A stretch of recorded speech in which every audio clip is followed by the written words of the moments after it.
Howdy folks, welcome back to 50 Nautical Mile Arc. We are in the 727 again, but it's kind of a special flight this time because today we are going to be doing high altitude operations or extreme altitude operations, and I'll tell you what that means in a moment. But first of all, I got my stairs down. If you do Shift F1 in the FlyJSim 727, you will get your rare stairs.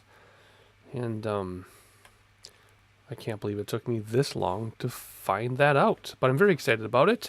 So where are we? What are we doing? We are in Juliaca, Peru at Inca Manco Cápac, or Cápac International, Cápac International, Sierra Papa Juliet Lima, and I'm watching the aircraft who are not taxiing because they're waiting for me, I guess. We're at 12,552 feet. That'll be our departing altitude, and for those of you who know anything about the 727, you're probably getting ready to type a comment that says, hey, the 727 is only certified to take off at a max altitude for departure at 8,400 feet above mean sea level, which is true. However, pilots could get exemptions to that rule, and since this is the sim, I'm giving myself an exemption to that rule, and we are going to depart. It will work. I did do a practice flight this time. My departure was great. My climb was great. My arrival was horrible because I was doing some sightseeing and I totally screwed up the arrival and made a very unrealistic landing. But hopefully that will be sorted out. I'm finally sort of getting back in the hang of flying this thing. I am really rusty and I'm kind of frustrated with how long it's taken me to get back into the groove with this. But like I said, I took like 8 months off. This is only my third flight with this thing. And there's a lot going on. Remember, it's a 3-pilot aircraft. I'm trying to fly it alone. I'm flying at slant alpha. And the radio navigation that I take from SkyVector doesn't always line up what's in the sim. So I have a lot of stuff working against me, so I shouldn't be so hard on myself. But I know what can be done. And I have done it many times. I just want to get back in that groove. So anyway, I kind of got a little sidetracked there. We are in Juliaca, Peru, and we're going to head southeast to La Paz. I used to speak Spanish so well, and I can't do this. La Paz, Bolivia. El Alto International. The airport there is actually higher. It's 13,313, and it's on a cliff, I found out during my practice flight, which I almost ran into. That's Sierra Lima Lima Papa. Anyway, couple VORs to go through today. We are in the Andes Mountains, by the way. In case you don't know where we are, that's okay. Not everybody's a geography buff. We are in South America, straddling the border of Peru and Bolivia. And we are in the Andes Mountains. That's what you see are the mountain peaks. Remember, we're already over 12,000 feet up. And we're going to fly over Lake Titicaca. Some people call it Titicaca. Let the 12-year-old in you giggle. That's fine. I giggle too, and I'm 39 years old. So, Lake Titicaca, if you use a Spanish pronunciation, although I've read it's Titicaca, local dialect. Don't know that much about it, other than it's a gigantic lake. And I'm choosing this plane because it's like 244 nautical miles, I think, to get to our next destination. So anyway, I guess we're holding everybody up. So the 2 special operations we need to do, well, 3, I guess. We have to be very mindful of our cabin pressure, and we need to be mindful of how we start the engines. It's a little different at this altitude. And climbing out of here, very careful and diligent on the flap schedule. If the flaps come in too soon, we will sink like a rock. But if the flaps come in late, we won't get any speed, and we'll still sink like a rock. So we have to be very careful. We have to depart runway 12. Now these guys, once I taxi out of the way, are going to depart runway 30, which is that way, but this thing is such a slow climber, we will run into those mountains, guaranteed, at this altitude to start out with in this aircraft if we go runway 30. So we have to go runway 12, which is to the left, which means we'll be departing towards the southeast, Lake Titicaca is right over that tree line. And if I want to do any sightseeing at all, it's going to have to be in the form of replays, both for takeoff and approach, because there's just too much to manage to do any replays at all, or to do any sightseeing whatsoever. So I think that's a long enough introduction. Now, we are going to hop inside. I'm warning you now that the air or altitude, low altitude horn is going off inside. I will turn the sim sound down a little bit for everybody, but not too much because I want you to get the effect of how loud this thing is compared to the rest of the sim. So I'm going to give you a countdown and we're going to hop inside. I will silence you right away, but I just want you to know what this is sounding like. So we're going to hop inside in 3, 2, 1. And there's your horn. I turned it way down in the sim for you, but I'm going to use the cutout. And I'm hoping you can see my mouse now. I've done a few videos with the mouse turned on in Bandicam, but the mouse didn't show up in the recording, but it did show up in one video, but you would see it like once every second, like flashing. It was very strange. So as I talk, I'm going to point things out with the mouse. If you can see it, then you're watching it. If you can't see it, I'm going to have to try to highlight with video editing, because I don't know if this mouse is going to show up, and if it does, I don't know if it's even going to be usable. So I'm just bringing that out now. Alright, so first thing we have to do is get our passengers, nope, not that, this thing going. We have to be light or we'll never climb out of here. And the reason why is we need a long rollout to get going. And then once we do that, well, this is all random, by the way, in case you didn't know that. All this starting is different every time I load the plane. This is the fullest I've seen this plane, just starting on its own. Huh, anyway, I think that's really cool. We're going to trim it way down, though, or else we'll never take off. And that being said, once we climb, even though we'll be off the ground, it's going to take a very long time to get the momentum to get going, even though we're off the ground, if that makes sense. So even though we get liftoff and positive rates up, doesn't mean we're in the clear at all. So let's bring this down for fuel. Distance will be 350 or so. That gives us 100 more in case we screw up a lot, which I hope I don't. So let's close that out. So we are good to go there. Let me get my checklist out. There's also a few other neat little things I found out about this checklist, by the way, which we'll get to when we get to them. Passenger fuel cargo we just did. So let's turn on our battery. Now at some point the horn might sound, I can't remember if it's going to. It did during my practice a little bit. I think it's because I took so doggone long to get going. It timed out. The silencer timed out. So here we go. Trip APU, and we will start the APU. And of course, like usual, we will edit through this so you don't have to sit and wait for this temperature to increase.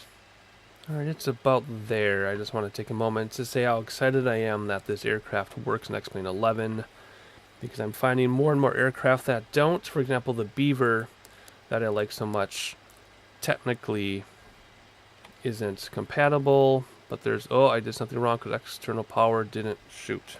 I should not talk to you at the same time. Let's try this again. We're going to close it.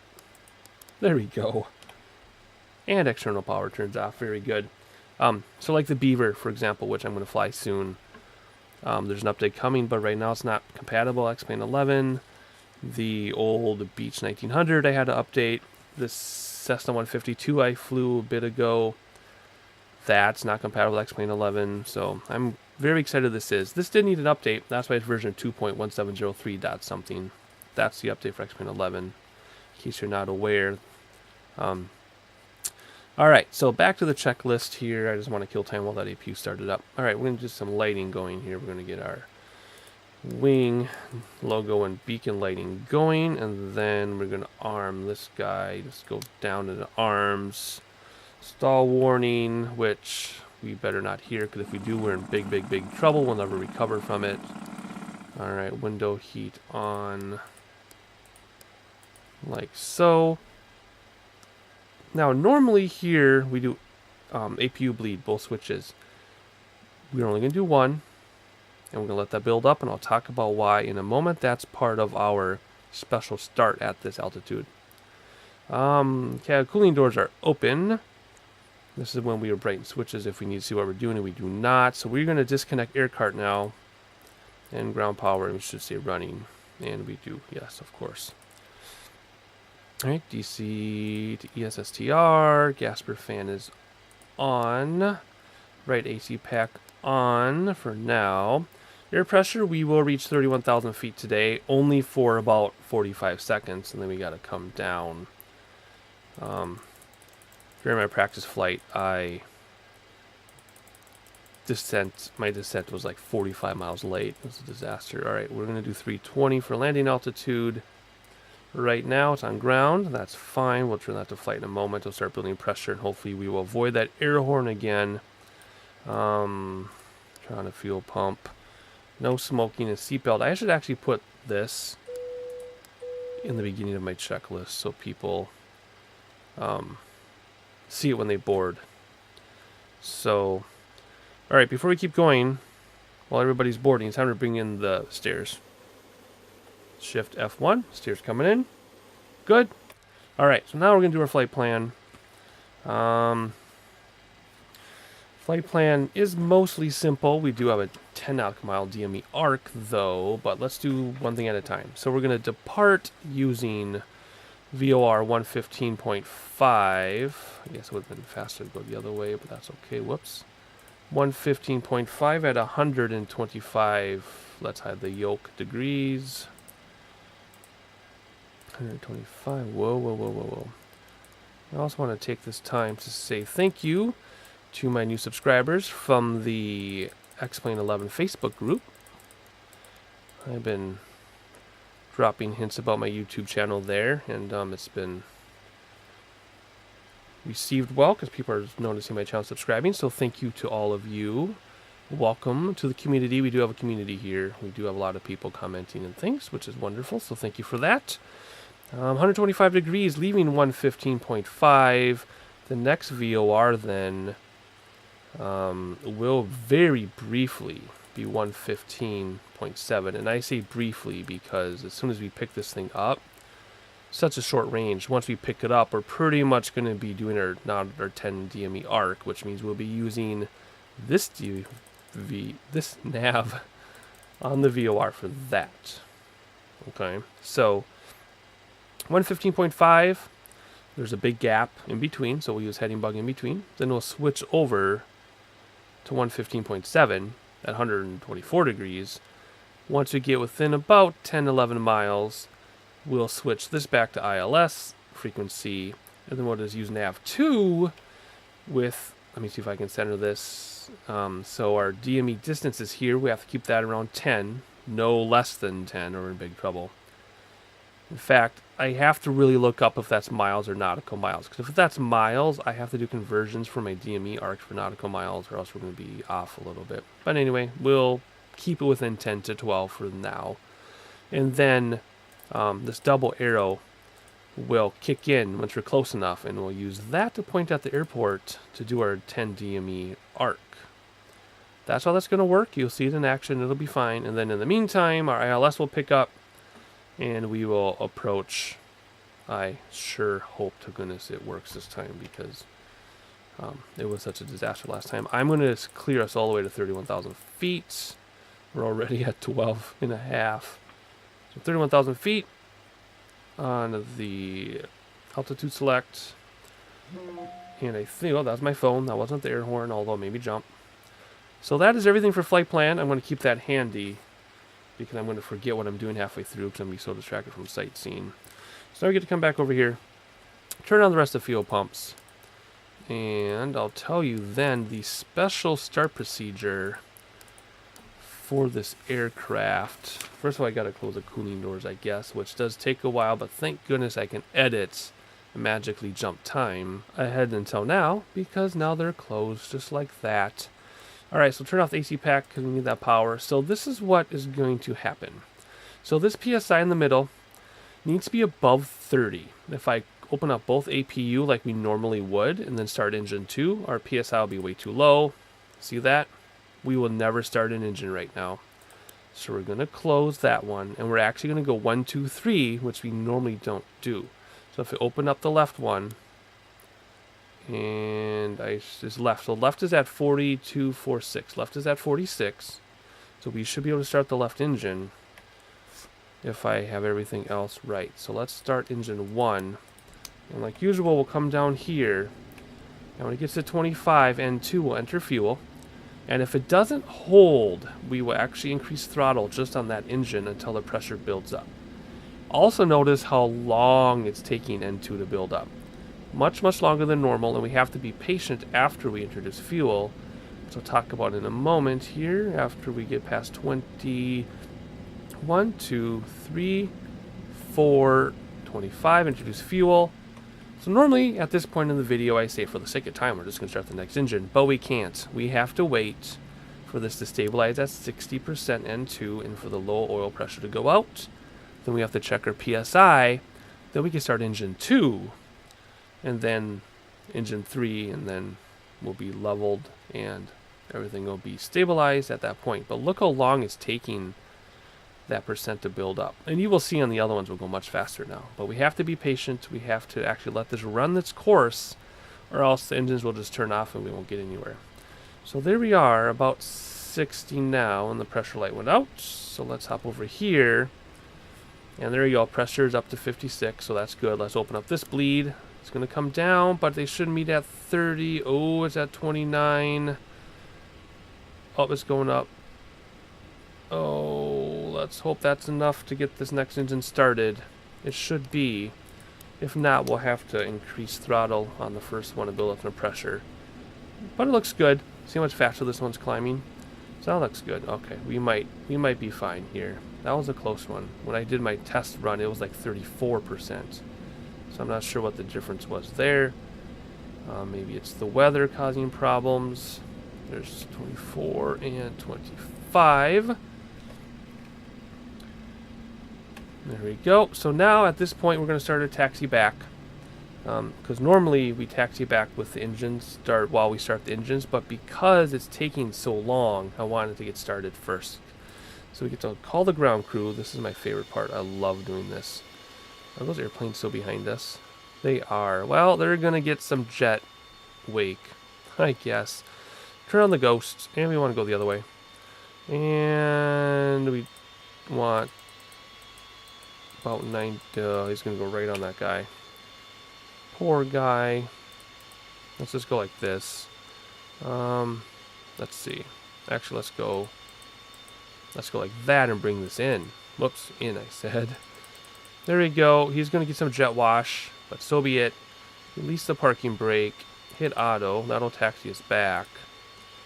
And let's do our wing view quick.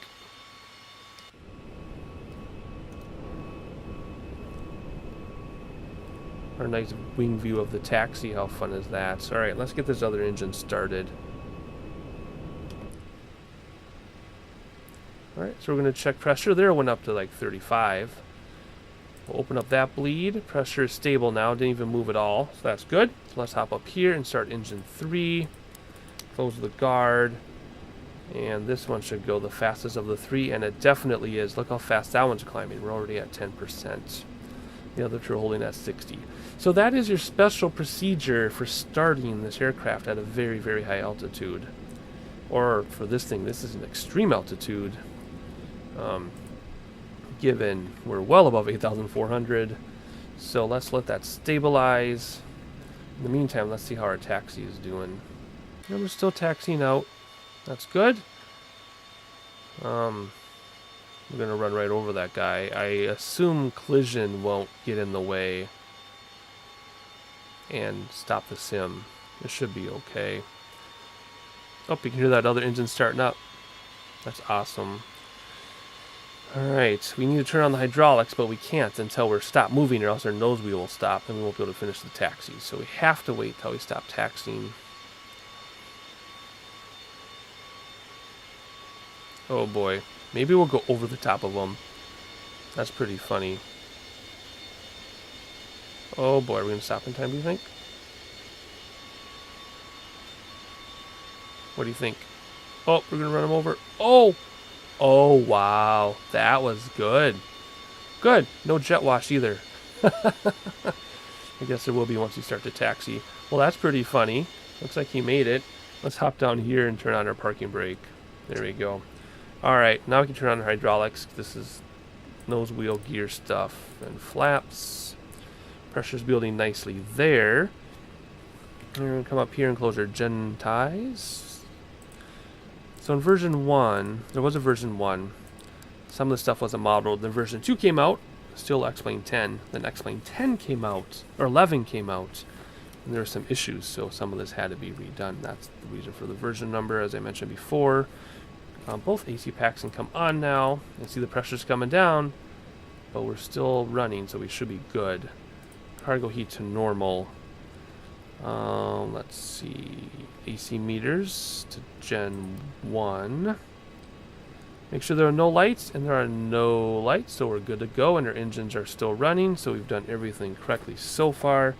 Fuel heat off, which it should be, and it is. Anti-ice and pitot heat. We're just going to worry about pitot heat today. We're going to come back to the APU. I cannot wait till X-Plane 11.1 where I can have a preset for this, because you can have up to 20 presets. I'm going to trip this thing and turn it off somehow. Off. Where's the click spot? There you go. And we'll hear it wind down, which is awesome. But we're still running, so we're good. Pressure switch to flight. This will start building our cabin pressure. Eventually, I know the cabin alt will change. Temperature control. What do we want to do? Let's keep a little cool today. I think Gasper fan can come off. We'll close the air bleeds for the APU. Alright, let's head down here and check our speed bugs.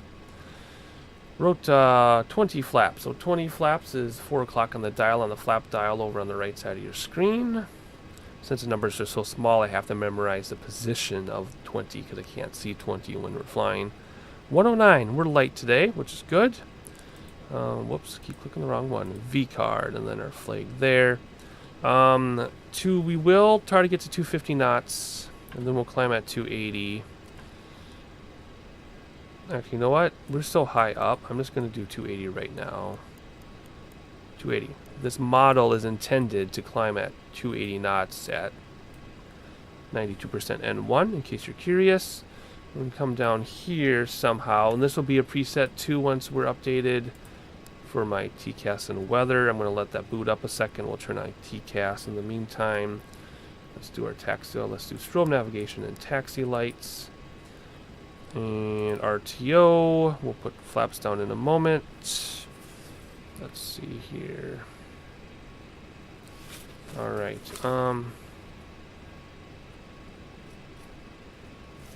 anything else? No, we're just going to come back down and check our weather radar, which is booting up. And we'll turn on TCAS, which you can see, 0 feet.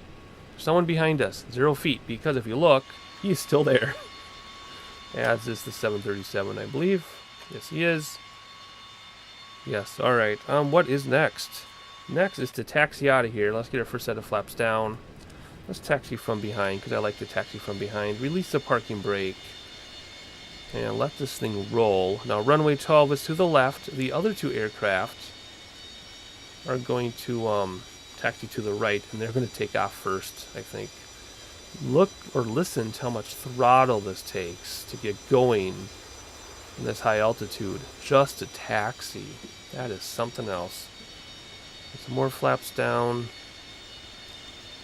And we're approaching runway 12 and 30. There's a place to turn around on runway 12. But as we taxi, the other two folks are going to taxi behind us to runway 30. It'll be fun.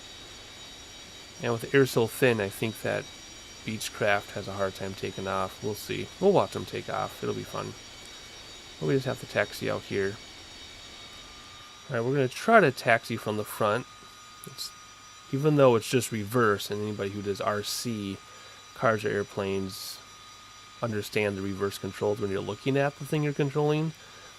But because of the way my paddles are set up for rudder control, it's really difficult to taxi looking at your aircraft. The reason I'm doing this is I want to watch those guys taxi out. And look how tiny the Baron looks compared to the 737. We will be flying that 737 soon, the default, even though I'm not a fan of jets, except this one, and you all know that exception. I've talked about that many times. With this being the only exception to jets, I am still planning on flying That's 737, the default, just to do it.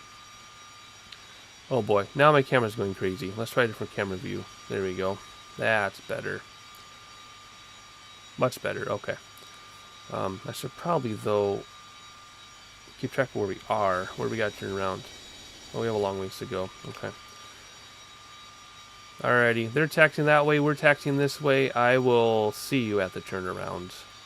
Alright, I want to watch those airplanes take off. So we're going to try to taxi not only backwards, but we're going to try to turn around. And I have circle view set, so it's not going to follow the plane. So let's see if we can do this in a somewhat realistic manner. I also realized that I have to look up how to use this turnaround. I don't know if I'm doing this the right direction or not. I think I am. There we go. Let's turn around here. Are we going to make it? Yes, we are. Good. So between the views, we're having success here. Good, good. And we will stop and wait for them to take off, because they will take off. In fact, there goes the Baron now. So I want to get this thing parked so we can actually watch it take off. We'll zoom in and watch it. I just have to get around this corner, and it takes a lot of thrust. Sorry that wasn't so smooth, but I was watching the aircraft come towards us in the distance. I wasn't really watching what I was doing myself. But he's rolling down the runway, so I want to get parked so we can watch him. Okay, so let's stop here. And stop like that. Set our parking brake, hop inside, and use our binoculars quickly. He's rolling just like I said he was. It's taking him a really long time. Oh, he's trying to lift up. He's trying to rotate. Oh, he's up. Or is he? He's about 3 feet off the runway. Oh, he's going to make it. Oh, he's coming back down. And look at all the birds. Oh, I hope we don't have a bird strike. Oh, that'd be horrible. Oh, and he's down. And he's up. And there he goes. Whoops. Barely. Is he going to clear us? Oh, he's coming back down again. Oh, he's coming back down. Oh, is he going to make it? Is he going to make it? Is he going to do it? I don't know. We'll have to see. I really hope we don't get a bird strike, because I really don't want to redo all this. It's been half an hour. And there he goes. All right. Now, let's watch the 737 take off. Oh, whoa, he's already taken off. Whoa, he wasted no time. No time at all. Well, he had a much easier time. Okay. Well, I am very nervous. Can't even see him. There he is. And he's going to avoid the mountains. Excellent. We can never climb that fast. Well, if we get a bird strike, I'm going to be kind of frustrated. It'll be kind of fun, but I'm going to be frustrated too, because that was a lot of work to get to this point. So here we go, landing lights. We'll keep them with the taxi lights. Everything else is on. What else do we need to do? Enter the runway. Landing lights, set autopilot. I used to set all the flight director stuff now, but I can't do that anymore in this version. Check flaps at 20. Now here's the other new thing I noticed. Setting the trim. If you go up and click on the green, it'll set the trim for takeoff for you automatically. It's very, very helpful. Otherwise, it's time to note the time on the clock. I'll look at my real life time. It is 8:38 p.m. on a Wednesday evening in real life here in Minneapolis. Now, we normally take off at 97% N1, but we are going to go all the way to 100 so we can get out of here. Then we'll climb at 92% at 280 knots. Just like I said. So let's let go of the parking brake, hold our brake, spool up throttle. We're going to let it spool up to about 80% before we let go. And I really hope we don't have a bird strike. I'll admit I've been kind of waiting for a bird strike. I think that'd be fun. There we go, letting go of the brake. However, I don't want a bird strike right now because this took us a long time to get set up with the special startup procedure, and I'm really focused on getting this aircraft started. Why is my view all messed up here? Let's reset view 1. All my views are off by like just a couple pixels, which drive me crazy. Okay, I hope the birds are gone. They're at the end of the runway. And after rotate, we are still going to roll a little bit before we pick up so we don't sink. Oh, the birds are above us. Oh, here they are. Oh, I think we made it. I think we got through the flock. Rotate. I'm going to go a little bit more. I'm going to let trim take us up.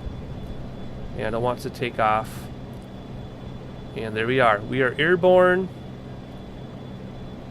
There we go. Slowly get the first set of flaps in so we can get speed. Get the gear in so we can get more speed.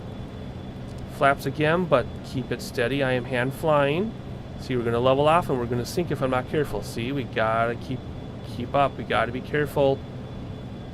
More flaps in, but not too soon or we're going to sink. And we're at 5, and at 200 we have to let the rest in. I think we're going to make it. The one thing I screwed up was I did not set my heading bug in case I screwed up autopilot. So we have positive rate, flaps are in, gear is up. I'm going to engage autopilot right now. It'll keep everything the same. And we are going to use the heading bug. Come down here. I'm going to do Alt Select. And we're going to do heading bug. I said those backwards, but that's what I did. That'll turn us towards the VOR. There we go. I'm going to do nav now so we don't pass it. I'm not going to do IS hold yet. Not until we get to 280. And I blew right through the VOR, didn't I? That's okay. Let's come down here. Let's reduce throttle to 92. Before we start on fire, we have until that green gets in the red up there, which it isn't. So we're actually quite a ways yet from starting on fire. But we're going to keep letting our speed climb. I'm going to move the flight director down so that we get more speed more quickly here. Bring this down still.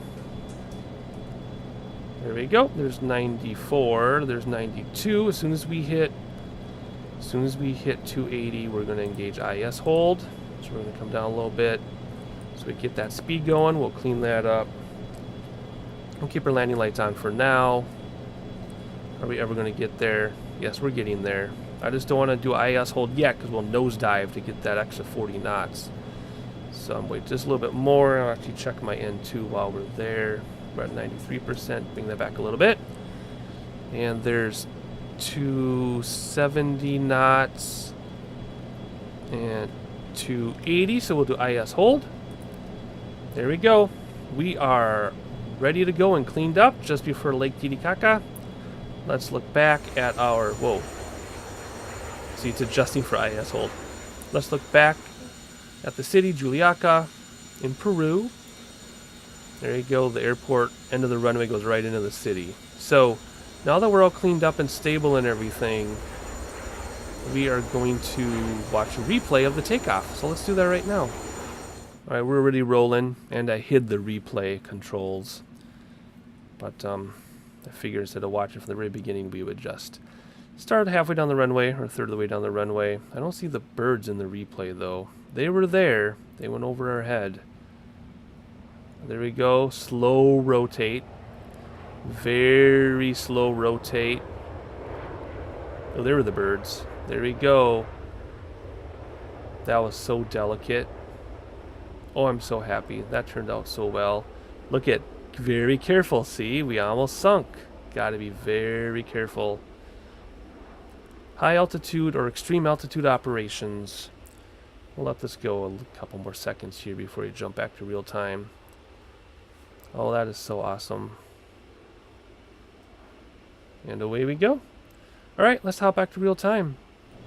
Alright, so we have to put the gear back to lock because that always goes back.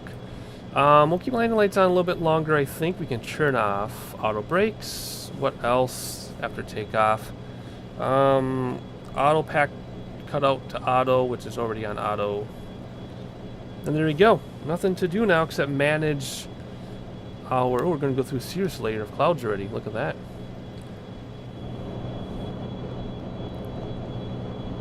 Nothing really to manage except our VOR. Slant alpha. That's the way I fly this thing. And, ooh, what a thick cloud layer. Very cool. But we'll do some sightseeing in a moment. Let's talk about these VORs quickly, and then we'll get to our sightseeing. First, I'm just checking engines. Making sure that we're at 92%, and we are. There we go. We can also check these 3 gauges. So if these 3 oil temp gauges get in the red, that's when you start on fire. So you want to be careful about that. We have just enough fuel to get there. That's the point. Climbing at 280. Altitude hold is for 31,000 feet. We're doing nav lock right now. There is a big, huge gap between VORs though. And I'll talk about that as it happens and when we switch to the other VOR. So everything is set. Everything is good to go. So we're ready to turn off our landing lights. I guess we can. We're at 23,000 feet. So let's turn all these off. That's about 11,000 feet above sea level. Everything else can stay. I don't see anything on here we need to mess with right now. We're good to go. I'm wondering if I can keep my yokes in. Or are they going to get in my way? If I go down here, I mean, I can kind of look in between it, I guess. That's something else I can think of. When I get my extra presets in 11.10, I can have a preset where we kind of like come here and look. Oh, look at the. Wait, I should do that now. Why don't I just do that now? Let me make this my IFR preset where I can see everything. Let's do that together. So I want to be able to adjust my speed over here, and I want to be able to see all my gauges over there. And if I go in, no, that cuts off too much. Oh, that's actually okay. I really only need to see one and one because I operate all 3 at the same time. But in case of failure, it'd be nice to see. I bump it over. Okay, we can do that. This will be my control 2. So now, if I want to see what I'm doing, I just come down here, and I can see all my stuff while I can keep my yokes in, because that's the only thing the yokes are hiding. I don't do that stuff. Although over here though, move over quickly. There's some cool stuff down here I noticed. Like you can do a test of all the sounds. If you do a system test, it goes through every warning and every spoken thing. It's really kind of fun. Alrighty, well, I don't need to beat a dead horse. So let's do some sightseeing, and then I'll meet you when we have to switch VORs, because that's what Slant Alpha is all about. So I'll meet you in a couple minutes.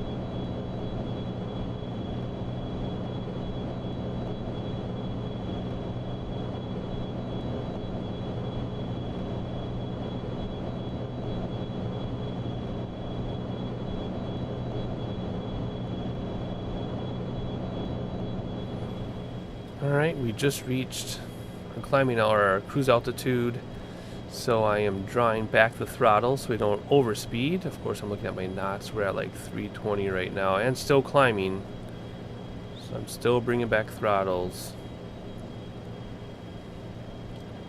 Alright, there we go. That should hold off a little bit. Nope, we're still climbing. Let's bring it back even more. There we go. Our VOR. We ran out. We lost it already. So if we come over, let's see, I want to line up this heading bug so we don't move too much. Let's go like that. Let's come down here and do heading. Select. I'm going to switch to our other VOR, which means we want to go 124 on that VOR. And just to double check everything, that is 124 degrees, right? Yes, it is. And it's 115.7, which is also going to be on nav 2, so that it shows up both here on this arrow, the double arrow, and on our distance, our DME2. We want to keep DME2 between 10 and 12, technically 10, but since it's a sim, I'm going to keep it between 10 and 12. And then we'll use the double arrow to point at the VOR to go around it. And we're still climbing in speed. Holy cow. Let's bring throttles back even farther. Only a little bit at once, so it's like a big boat. What you do happens later. So we'll keep it down there. So we'll do heading hold until we get a VOR. Now, because we're going to be picking up the VOR 44 miles out, we want to stay 10, we might use nav lock a little bit on the other VOR, but I don't know. But we are going to get ready for descent. This is going to come all the way down to 14.7. So that's, whoops, I'm not looking, I'm looking somewhere else while I do this. So 14.7, let's do 14.5. Accommodate for any, you know, differences between Sim and SkyVector. I always have problems. In fact, that being said, let's come down even more. So that we need to be there. We need to be 15,000, 10 nautical miles out, 14.3 thousand, 5 nautical miles out. So we might make adjustments there. I will determine our rate of descent as we go. I'm going to descend early. Not early, but earlier than I did during my practice flight.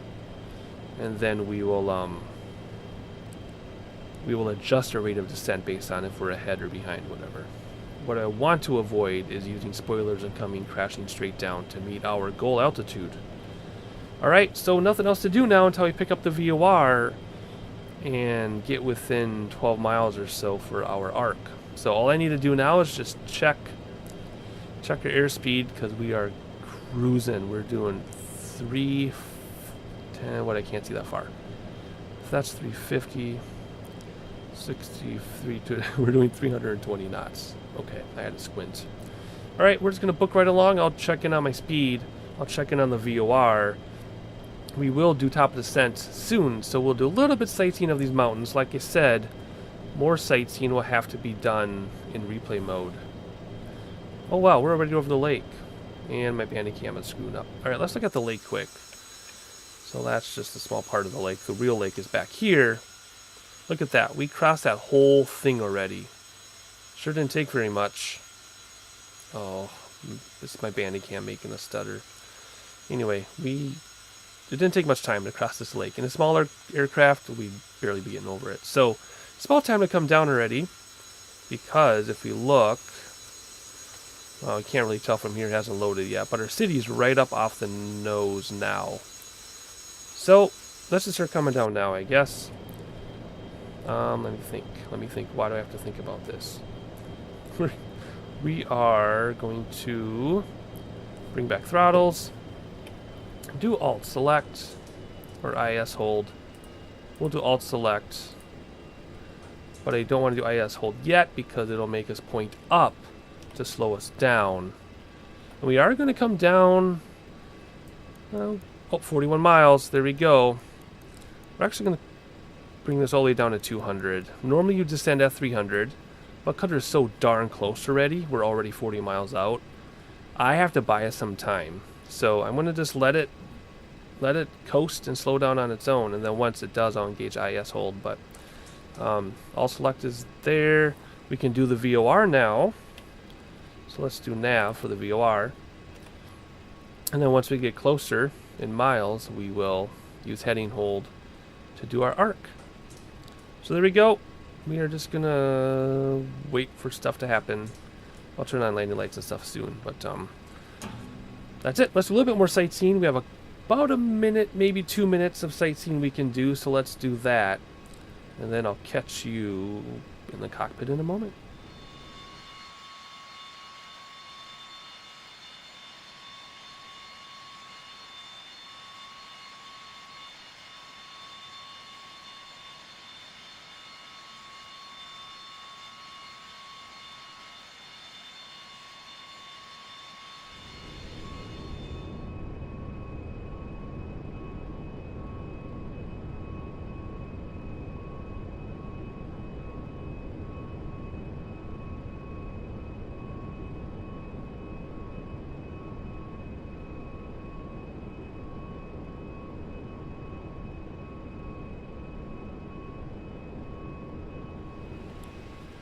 Alright, we have a serious descent to make, because there's our airport right in front of us.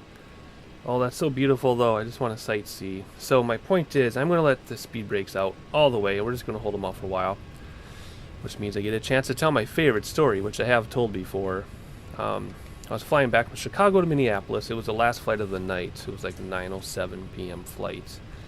And we're on schedule, and we're southwest, so we flew beyond the airport to the south. We're at the Flying Cloud VOR, about to turn right towards the north to get to Minnetonka, and captain comes on the PA and says, "Hey, we have been cleared for an early approach." And as he said that, he killed the throttles, brought the speed brakes out, and we went from like 20,000 feet to 10,000 feet or whatever it is. So fast, it made a roller coaster seem tame. I knew what was going on and I loved it. Just like I'm loving the scenery. Oh my gosh, this is amazing. But a lot of people on the aircraft wasn't as appreciative as I was, but I thought it was fantastic. Alright, we're at 17 nautical miles, so we are going to move heading over here and go to a heading hold now, and we will stay at heading hold. And our VORs, our navs, are going to stay the same. And we are just going to navigate around and start our arc. If you see the arrow now, see that arrow? I'm actually going to move that out of the way. Actually, you know what? They're both pointing to the same thing. Forget it. We'll just keep them both. We're going to use that to tell us where the airport is. Alright. So, I'm going to try not to look out the window too much. I shouldn't need to.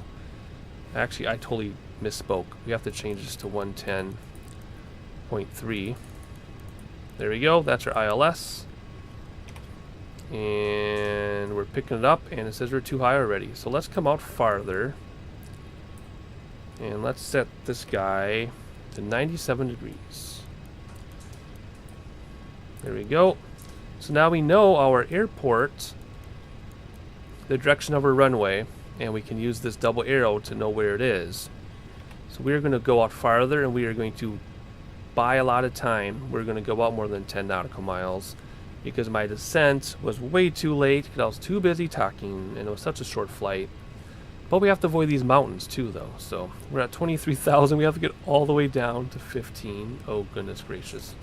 Okay, well, we know where the airport is. It's to our left and behind us a little bit. We cannot get too close to these mountains. I'm just going to let us come down a little bit. Let's look out the window. We can look out the window a second. Oh my gosh, look at that. Wow, and the speed brakes are out. How cool is that? There's the airport right there. We're perpendicular to the airport exactly right now. See that? And it's on a cliff. Do you see that cliff in front of it?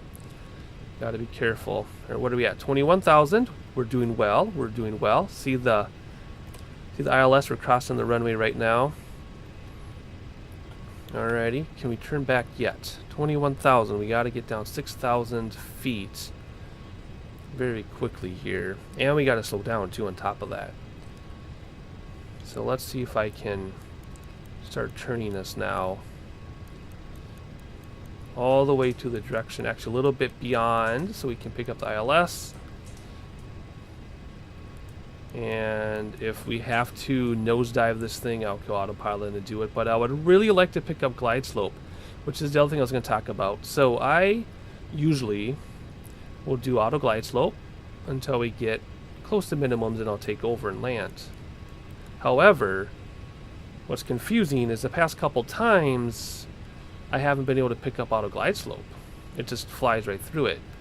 But I have done it successfully using the same methods many, many times. So I'm not sure what the nuances that I'm missing. But anyway, it says we're way too high, which is very confusing because we're 14 miles out.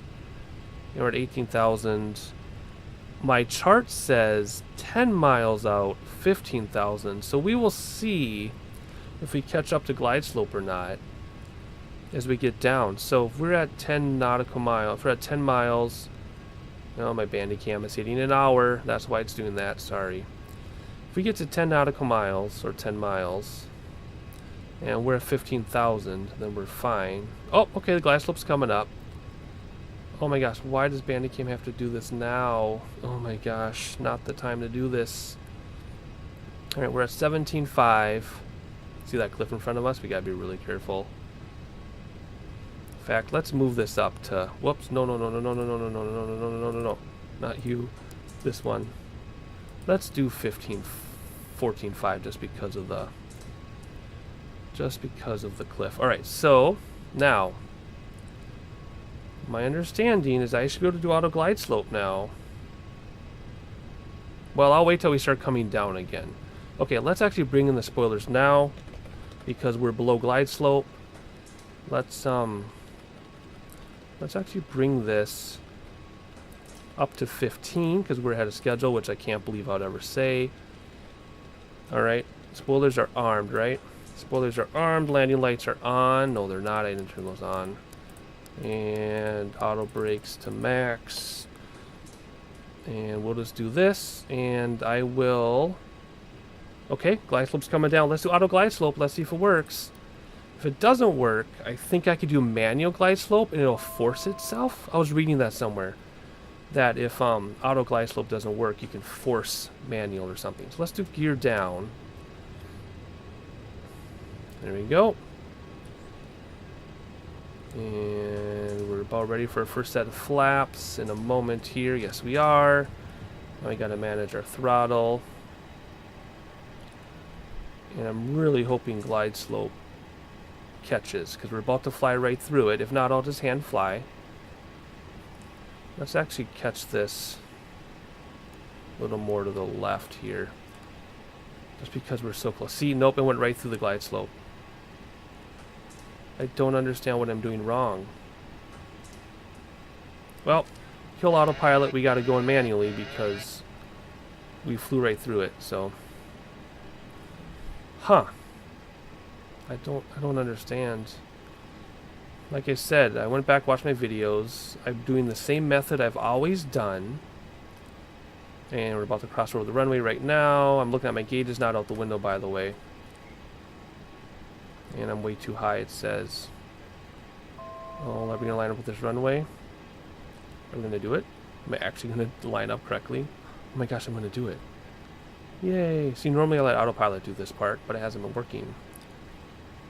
So it says we're a little to the left yet. Gears down. Oh gosh, I got to do my V card. Here we go. 119 at flaps 30. So let's get those flaps going because we are way behind schedule on flaps. And we're going way too fast. Okay, now we're right on the glide slope. I still don't understand why it... Now we're ahead. Okay, I'm looking at my gauges. You can look out the window if you want to. I'm looking at my gauges. Or looking at my gauges. What are we? Got a lot more flaps to go. Another set of flaps. Gotta move to the left a little bit. It says we're too high still.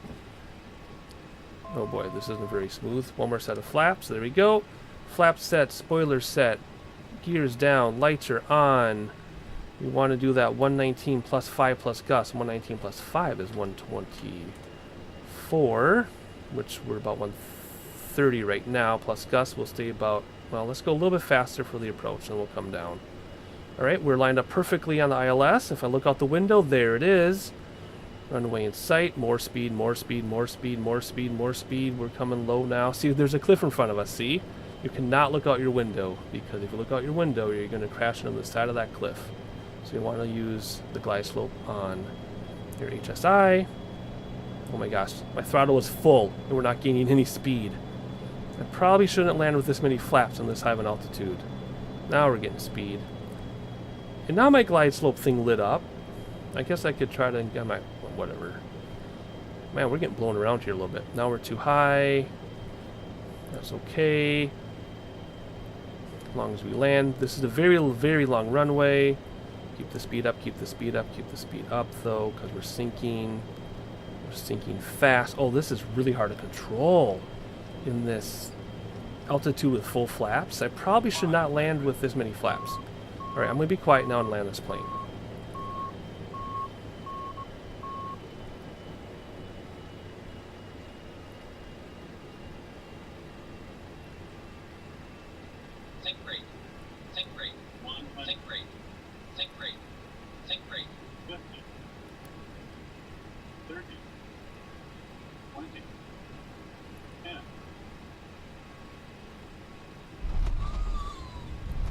Go reversers, let the auto brake do their job. I'm not on the center line, but that's not my concern right now. Flaps are coming in. Well, I didn't grease it like my last two landings, but you can't win them all. That was really, really difficult in this thin air with all those flaps like that. Holy cow. That was really tough. That was really, really difficult to maneuver that plane, but it was worth it. Flaps still coming in. I think there's a high-speed exit up here, and there is. So, I don't know why I can't catch my glide slope in this thing. Like I said, I've done it many, many times. I've even auto-landed many, many times. And, I'm not sure why it worked before and why it doesn't now. I've done everything exactly the same. So if you have any ideas, let me know. And anyway, we'll just take this exit here. We don't have a co-pilot to turn the stuff off, so we'll slam on the brakes a little bit. And we'll just slowly roll while I turn off all the stuff. We don't annoy people. I guess I should have turned my auto brakes off now. But anyway, whatever. Alright, whoops, gotta watch where I'm going. Alright, let's see, where should we park? Looks like there are plenty of ramps available. Alright, let's see, looks like we're coming at a pretty good clip too, so let's slow down. So welcome to Alto International in Bolivia. Very fun, very nice flights. I'm sorry I had to descend so quickly, but I know they do it in real life because I've experienced it in real life. I'm kind of disappointed I didn't grease that landing like I did the other two recently, but like I said, that was so difficult to control with full flaps like that in the thin air. It's like you give it full thrust and you still lose speed, but then it catches up, and then you bring back throttles a little bit, and then it sinks really fast. And then I have my sink rate warning, but whatever. That's okay. Extreme circumstances. This is not easy at all by any means when you're this high in the air. Now the question would be, this plane got here, but would this plane get out of here? I handled the 12.5 altitude. I don't know if I can handle the 3.3 altitude. We're just going to pull up here. We'll park it, then we'll look at the replay of that landing. Maybe it wasn't as bad as I thought, but I don't know. There's our friend, the American Airlines 737, who beat us. Not by much. Oh, I forgot to look at our flight time in real life. It's 9:11. So take a couple minutes for this taxi. So about 9:08, I suppose, is when we touch down. Oh, it takes so much thrust to get going in this altitude. Oh my goodness. What a treat, though. What a fun flight. So my navigation was smooth, finally. I still feel a little rusty. I wasn't completely satisfied given my top of descent was way too late. But I was able to accommodate that. I was happy with it being able to accommodate my late top of descent. And we followed the arc. The arc wasn't perfect, but we had to make up for altitude. So I think given that, I think it was fine. We did not crash into any mountains. So on this V card, if you click on it, your flaps will change. So if I did want to land at, let's say, 20 flaps. Oh, it won't let me. Oh, okay, well, 15, I guess. See how it changes your ref? I thought you could get every increment. I guess you can't. But anyway, if I did this flight again, I would probably land at 15 flaps. That's really fast for the ground speed, but it would have been a lot smoother landing probably because it would have had a lot more control. It was just so difficult to control. Anyway, let's check out this landing, see if it's really as bad as I think it is. Alright, we're going to start back here because I want to do a little bit of sightseeing, but you can see I had a really difficult time with all that drag and flying that dirty. That was a really difficult time. So just look at the mountains. Ignore the aircraft, look at the mountains. In fact, let's do a mountainside view. So if you want to look at the mountains instead, you can. Let's see here. So, but I mean, by the time I crossed the threshold, it was completely under control. Yeah, that wasn't good. Came down kind of hard, and the nose wheel. I didn't slam the nose wheel, but it came down sooner than it should have. But oh well, I have done much better. Someday I'll get it together. Let's check out a wing view. All right, so here we are. I'm checking out the mountains in the background. Actually, let's look down. Yeah, let's do the tower view, and then we'll hang it up. Just kidding, we're going to do a long runway view first. So, previous flights, horrible navigation, amazing landings. This flight, pretty good navigation, horrible landing. So maybe the next time I'll get it all together in one piece. I know I take this really seriously, but I just love this aircraft, and I love X-Plane so much, and since I'll never be able to fly a plane in real life, I would just really like to do well in the sim. But I got some practice to do, I guess. Now let's do our tower view. Unfortunately, our tower view has a bunch of trees in the way. But anyway, I have to remember too, it does take 3 people to fly this thing. However, it takes 1 person to land. It doesn't take 3 people to land. So, yeah, that's okay. We'll do better next time. There'll definitely be many, many more next times with this aircraft. I just love this thing so much. Even though I'm a GA person overall, I love this aircraft. It's my favorite X-Plane aircraft. Such a good job. I do need to find some more liveries for it, though. I keep using the same 3 liveries. Anyway, let's hop back to real time and shut this thing down. Alright, so the first thing we're going to do is turn on our air cart and our ground power. So I think I can go right to air external power. There we go. I'm not going to turn the APU on. There's no need to. And in real life, I don't think they want you to anyway. See, our cabin altitude came in there. Alright, what else do we need to do here to shut this thing down? I started a shutdown checklist. I just never finished it.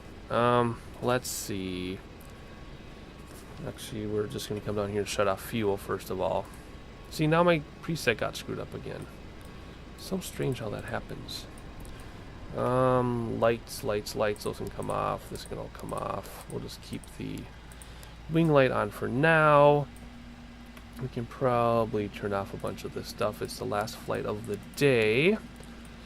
We can, let's see, what else can we do? Not much more we need to do, really. I'm gonna just be shutting some of this stuff down. For that to battery, I guess. We can turn this to external power. AC pad can all stay. This can all stay. This can come off now. That can go to close.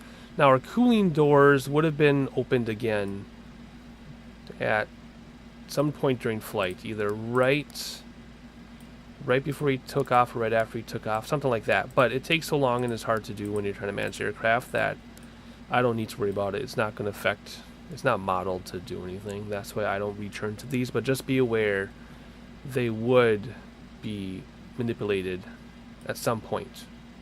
Again, we just don't worry about them. Otherwise, super beautiful aircraft. Everything is shut down as much as we need it to be. Let's hop outside. And our barren friend has come back. You can taxi by. We're done, man. Everything's shut down. You can hear it. Our 737 already took off. Yeah, then there's that big old thing. Gosh, I'm embarrassed. I don't even know what the Emirates is. It's not a 777. Is it? No. I don't even know what that is. I really should know. But I'm not a jet person. Even though I love the 727, I am not a jet person, except for this jet. Although, when I used to do FSX all the time, I loved the Honda jet. I love the Honda jet. But anyway, that's it for us. I know the video was a lot longer than normal. I usually cut out a lot more, but I just wanted to include more stuff this time. So thank you for listening to me talk. Thank you for flying with us. Sorry about the bumpy landing. I will get better, I promise. But welcome to Bolivia, my friends. Please like, please subscribe, and join me on the next one.